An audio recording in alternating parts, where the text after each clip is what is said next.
This is a quick video on how to change the spark plug on a 2013 Polaris Sportsman 400.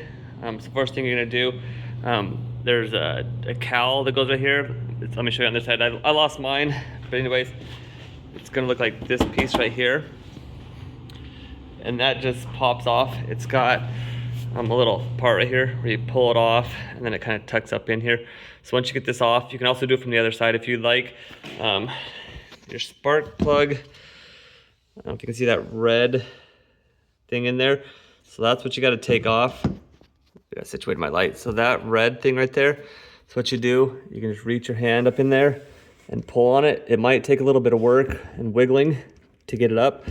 So once you pull it off, let me get that. There you go. So there it is. Your spark plug, there's a hole right here that you need to put your socket down in. So the best way I've seen is I take and I put my socket with an extension down right into that hole. And I take my ratchet and I stick it through right here to get it on there.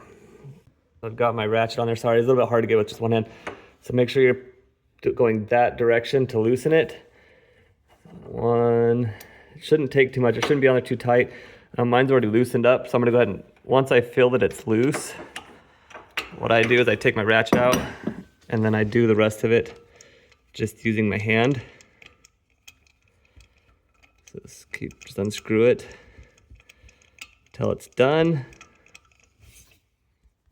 Okay, once you get that out, you can take and you can just drop the new one right back in there.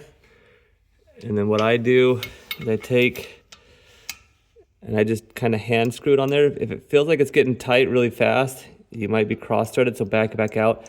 It should go in pretty easy. And if you're not sure if it's going in or not, you can always stop and then just kind of put your finger down there, make sure that it's correctly threaded in there.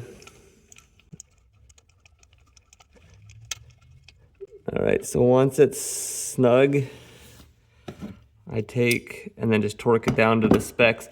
So that's how you change it. And then just put this red cap, put this thing back on until it clicks. If it doesn't click, it's not on the way. So it has to make kind of an audible click noise. If you have any questions, let me know.